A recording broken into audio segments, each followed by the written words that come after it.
Last segment, Connor Joe here. I do want to go through a couple of odds and ends. I know we're 7 weeks finalized into the year, jumping into week 8, but I do want to go through a segment called Good Fab, Bad Fab. The free agent acquisition budget is fab, if you didn't know. For some of those who haven't made any moves and transactions, it's probably good to know what that means.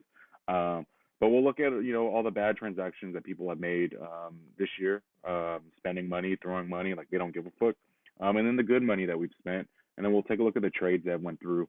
So bad fab. There's no specific order. It's just bad. $51 spent on Jordan Mason. I understand it. It's Christian McCaffrey. You're protecting him, but he didn't even play.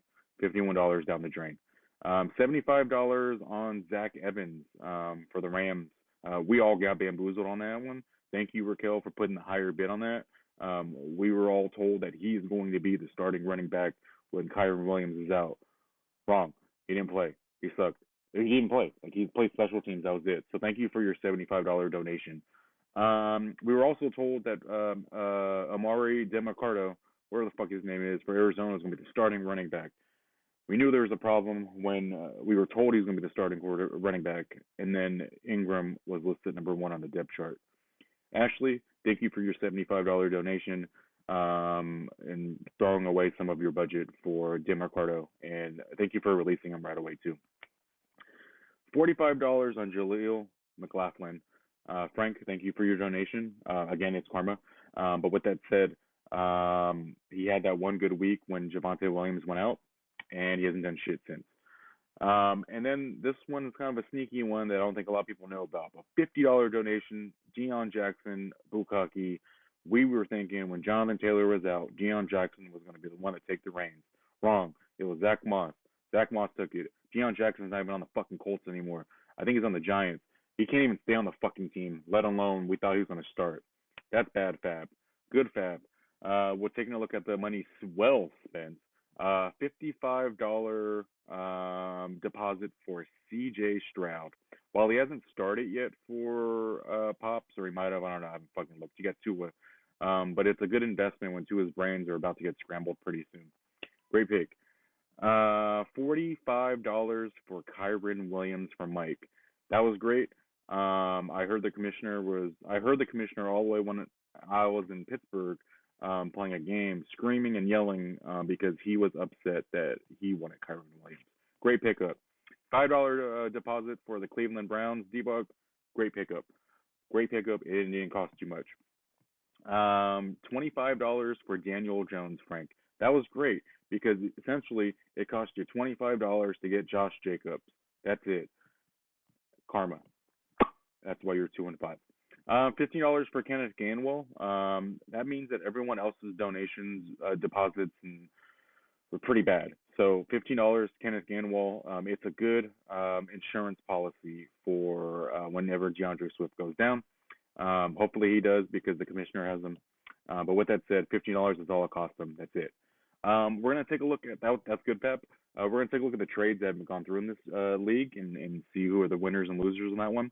The most recent one, we have Debok and Ashley. Debok acquired Brock Purdy, and Ashley acquired Jerome Ford. I think it's an even trade. They're both winners. They're both clearly in need. She has Justin Herbert. She doesn't need Brock Purdy. I think it's a wash. I think both parties got what they needed. My only fallback on that is Brock Purdy is 0-2 since Brock Purdy is 0-2 since being started from Debok. So thanks Debok for the Niners downfall.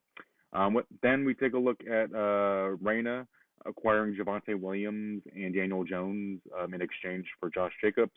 You know how I feel about it. It was a fleece. But actually, all three of these players have been pretty ass ever since. So I'm going to say that's also a wash. We all know who the winner really is in that one. It's Frank. But all three players haven't been doing anything. Beginning of the year, there were 2 trades that were done. The first one was between Ricky and the commissioner. Ricky acquired David Njoku and Jahan Dotson in exchange for Darren Waller and Van Jefferson. I will say the winner of that one is Steve for getting Darren Waller, but he did get bamboozled with Van Jefferson.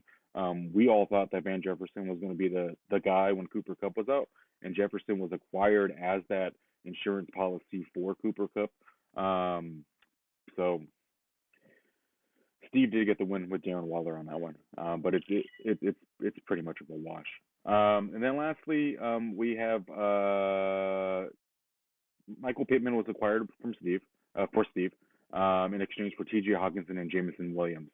On paper, you would think Steve might have won that one, but I think overall and then on longevity, that one's going to Frank. T.J. Hawkinson is the better overall player in all three of these players, and then Jameson Williams has a high ceiling. Michael Pittman with Anthony Richardson out, I guess Gardner Minshew just doesn't like Pittman, and he just does not give him the ball. But those are the trades that have transpired this year. That's the good fab, bad fab. And maybe if I like you guys enough, we'll go through power rankings again. But it's almost the spring training or some shit. So I don't know if I want to see you guys again. But that said, Connor Joe out. Bye.